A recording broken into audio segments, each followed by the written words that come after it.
So, I'm going to discuss the Module 25, which is Cognitive Development of High School Learners. So, alam naman natin na kapag nasa high school stage or high school na edaran na ay mas mabilis ang pag-unlad ng pag-iisip ng mga bata. Mas natututo silang mag-isip ng mas logical, mas malalim, at mas nakaka-analyze sila ngayon ng mga sitwasyon. Kahit sa mga stage na ganito ay kaya na nilang mag-analyze ng sitwasyon, umunawa ng mga komplikadong ideas at tumingin sa iba't ibang pananaw, hindi lang sa sarili nila. Una sa mga brain development kapag nasa high school stages na ay ang corpus callosum. Ito ang nag-uugnay sa kaliwa at kanang bahagi ng utak.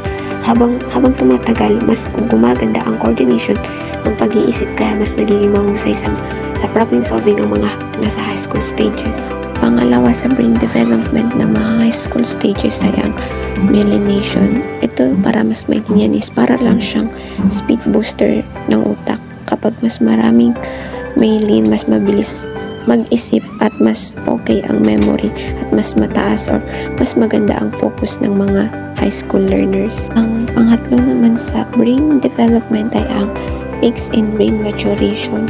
Ito yung tinutulungan ang mga mag-aaral or yung mga nasa stage na ito sa kanilang emotional control, pagdedesisyon at pag-iwas sa mga impulsive na kilos. Kung naman tayo kay Piaget formal operation stage.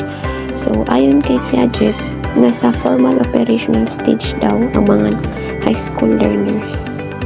So, sa propositional thinking, teens can analyze statement logically even without concrete object or direct experience. So, dito kaya na nilang mag-isip ng logically or kaya na nilang mag-isip kahit hindi nila ito na-experience or kahit ikukwento mo lang or sasabihin mo sa kanila. So, pangalawa naman ay ang relativistic thinking. Adolescent can recognize that issues can be viewed from multiple perspectives and that knowledge can be subjective.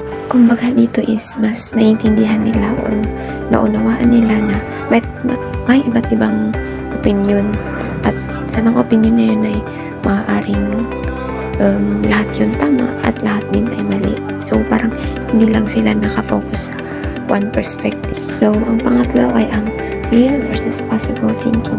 So, dito, hindi lang sila nakafocus or hindi lang sa isip nila na ano ang meron ngayon.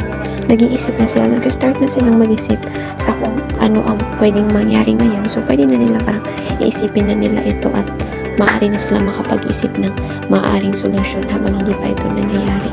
Ziegler's information processing skills. So, ayon kay Ziegler's, kung maganda ang information process skills ng mga high school student or ng mga mag-aaral ay mas umahaba ang kanilang attention span at mas gumaganda ang memory. Dahil dyan, mas marunong na silang gumamit ng mga strategies sa pag-aaral at mas madali nilang masolve ang mga problema. Metacognition. Kumbaga ito ang kakayahan isipin ang sariling pag-iisip.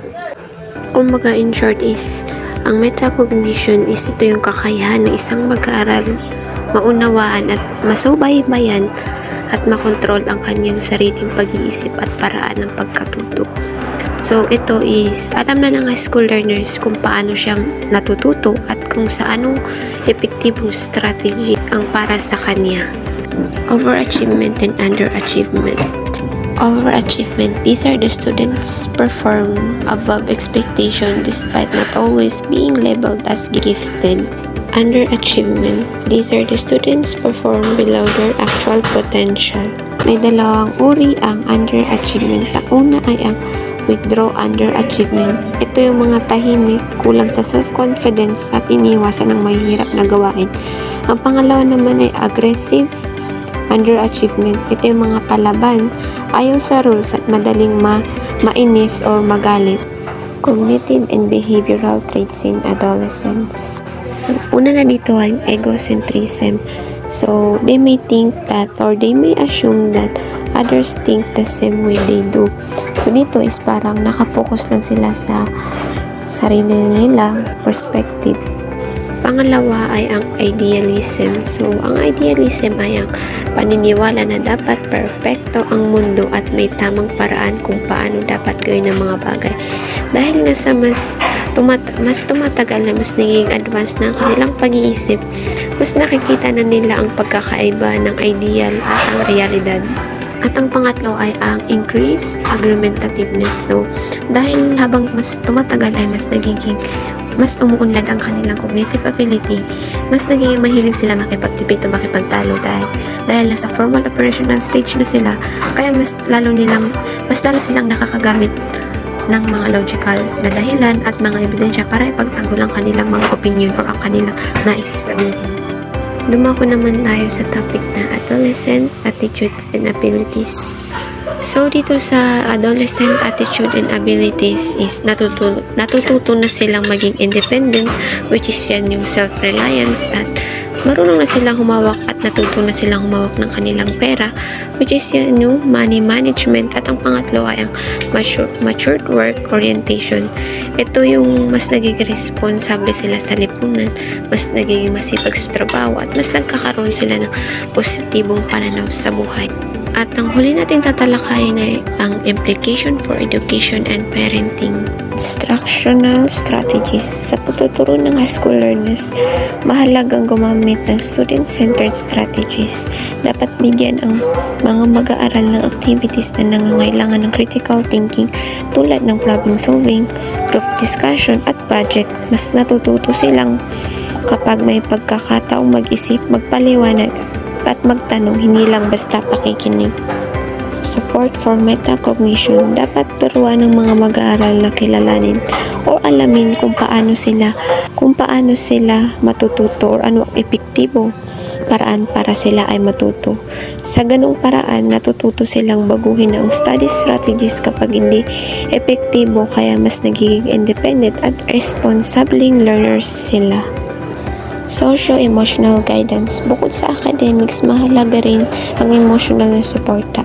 Ang mga nasa ganitong stages ay dumadaan sa mood changes at identity issues, kaya kailangan nila ng guidance, open communication, at understanding mula sa mga guro at magulang. Kapag nararamdaman nilang suportado sila, mas nagiging kumpiyansa at motivated sila sa pag-aaral. Addressing underachievement. Para sa mga underachievers o achievements, mahalagang alamin muna ang pinagmumulan ng problema. Maaring mababa ang self-confidence, kakulangan sa motivation o behavioral issue. Katulad na lamang ang mga withdrawal student ay kailangan silang bigyan ng encouragement at maliliit na tagumpay, habang ang mga aggressive student naman ay nangangailangan ng malinaw na rules at positive discipline. Sa tamang suporta, posible silang bumalik sa tamang academic performance.